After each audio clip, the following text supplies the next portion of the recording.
ചൊറി വരുത്താൻ താല്പര്യമില്ലാത്തതിനാൽ കുംഭമേള സന്ദർശിച്ചപ്പോൾ കുളിക്കാൻ ഇറങ്ങിയില്ലെന്ന് ഫുട്ബോൾ താരം CK വിനീത് പറയുന്നു. മാതൃഭൂമി അക്ഷരോത്സവത്തിൽ സംസാരിക്കുമ്പോഴാണ് അദ്ദേഹം ഈ കാര്യം പറഞ്ഞത്. കുംഭമേളയിൽ താൻ പോയപ്പോൾ അവിടെ കണ്ടത് വലിയ ആൾക്കൂട്ടത്തെയാണെന്നും തനിക്ക് അവിടെ വേറൊന്നും ചെയ്യാൻ ഉണ്ടായിരുന്നില്ലെന്നും അദ്ദേഹം പറയുന്നു. ചൊറി പിടിച്ച് തിരിച്ചു വരാൻ താല്പര്യമില്ലാത്തതിനാൽ കുംഭമേളയിൽ കുളിക്കാൻ താല്പര്യം ഉണ്ടായിരുന്നില്ലെന്നും അത്രയ്ക്കും വൃത്തിയില്ലാത്ത വെള്ളമായിരുന്നു അതിൽ ഉണ്ടായിരുന്നതെന്നും അദ്ദേഹം കൂട്ടിച്ചേർത്തു. പുറത്തുനിന്ന് കാണുന്നത് പോലെ കുംഭമേള വലിയ സംഭവമാണെന്ന് കരുതിയാണ് പോയതെന്നും എന്നാൽ തന്റെ അനുഭവത്തിൽ കുംഭമേള ഭയങ്കരമായ സംഭവമൊന്നും അല്ലെന്നും വലിയ തോതിലുള്ള ആൾക്കൂട്ടമുള്ള ഒരു സ്ഥലം മാത്രമാണെന്നും CK വിനീത് പറയുന്നു. നിങ്ങളൊരു വിശ്വാസിയാണെങ്കിൽ അവിടെ എന്തെങ്കിലും കാര്യങ്ങളൊക്കെ നിങ്ങൾക്ക് ചെയ്യാനുണ്ടാകും. അതല്ലാതെ പ്രത്യേകിച്ച് കാണാനോ ചെയ്യാനോ ഒന്നും അവിടെ ഇല്ലെന്നും അദ്ദേഹം പറയുന്നു. ഒരു ഭാഗത്ത് അഖാഡകളും നാഗസന്യാസിമാരെയും അവിടെ കാണാമെന്ന് പറഞ്ഞ വിനീത് മറ്റൊരു ഭാഗത്ത് കുളിക്കാൻ വന്ന ജനങ്ങൾ, അവരുടെ ജീവിതം, അവർ നിൽക്കുന്ന രീതി, അവരുടെ താമസം ഒക്കെ കാണാൻ സാധിക്കുമെന്നും പറഞ്ഞു. അത് കഴിഞ്ഞാൽ പിന്നീട് അവിടെയുള്ളത് കോടിക്കണക്കിന് ആളുകൾ വരുമെന്ന് അറിഞ്ഞുകൊണ്ട് ഉപജീവനത്തിനായി വരുന്ന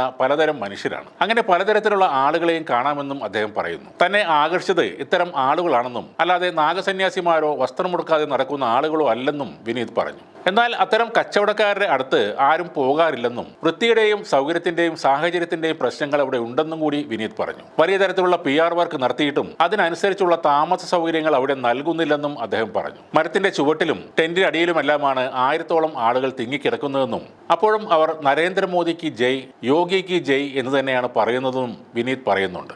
അവരുടെ PR വർക്കിൽ പറയുന്നത് വേറെയും എന്നാൽ അവിടെ എക്സ്പീരിയൻസ് ചെയ്യുന്നതും റിയാലിറ്റിയും വേറെ കാര്യങ്ങളാണെന്നും അദ്ദേഹം പറയുന്നു. ഫോട്ടോകളും വീഡിയോകളും വഴി കാണിക്കാൻ പാടില്ലാത്ത പല കാര്യങ്ങളും അവിടെ കാണാൻ കഴിയുമെന്നും വിനീത് പറഞ്ഞു. ഈ കഴിഞ്ഞ തിങ്കളാഴ്ച ജലത്തിന്റെ ഗുണനിലവാരം കുറഞ്ഞതായി കേന്ദ്ര മലിനീകരണ നിയന്ത്രണ ബോർഡ് ദേശീയ ഹരിത ട്രൈബ്യൂണലിനെ അറിയിച്ചിരുന്നു. ഉയർന്ന തോതിലുള്ള മലമൂത്ര വിസർജനം വഴി ഉണ്ടാകുന്ന ഫീക്കൽ കോളിഫോം ബാക്ടീരിയയുടെ അളവ് ആ വെള്ളത്തിൽ വർദ്ധിച്ചിട്ടുള്ളതായും റിപ്പോർട്ടിലുണ്ടായിരുന്നു. അത് വലിയ തോതിലുള്ള ചർച്ചകൾക്ക് വഴിവെക്കുകയും ചെയ്തിരുന്നു. ജലത്തിൽ കോളിഫോം ബാക്ടീരിയയുടെ അളവ് എത്ര വരെ ആകാമെന്ന് സെർച്ച് ചെയ്ത് നോക്കിയാൽ കാണാവുന്ന ചില കാര്യങ്ങളിലേക്ക് ഒന്ന് നോക്കാം. 100 മില്ലി ജലത്തിൽ 100 യൂണിറ്റിന് മുകളിലാണെങ്കിൽ അത് ഹൈ റിസ്ക് കാറ്റഗറിയാണ്. 100 ml 10 യൂണിറ്റ് വരെ മീഡിയം റിസ്ക് എന്ന് പറയാം. 100 മില്ലി ഒട്ടും തന്നെ ബാക്ടീരിയ ഇല്ലെങ്കിൽ യാതൊരു റിസ്ക്കുമില്ല, ധൈര്യമായി അവിടെ മുങ്ങിക്കുളിക്കാം. പ്രയാഗ്രാജ് കുംഭമേളയിൽ പലയിടത്തു നിന്നും ശേഖരിച്ച സാമ്പിളിൽ കണ്ടെത്തിയത് 100 ml 2500 യൂണിറ്റ് വരെ എന്നാണ് വിവിധ ന്യൂസ് റിപ്പോർട്ടുകൾ പറയുന്നത്. ഇത്തരം മലിനജലത്തിൽ കുളിക്കുന്നത് കൊണ്ട് പ്രത്യേകിച്ചും കുട്ടികൾ, വയസ്സായവർ എന്നിവർക്ക്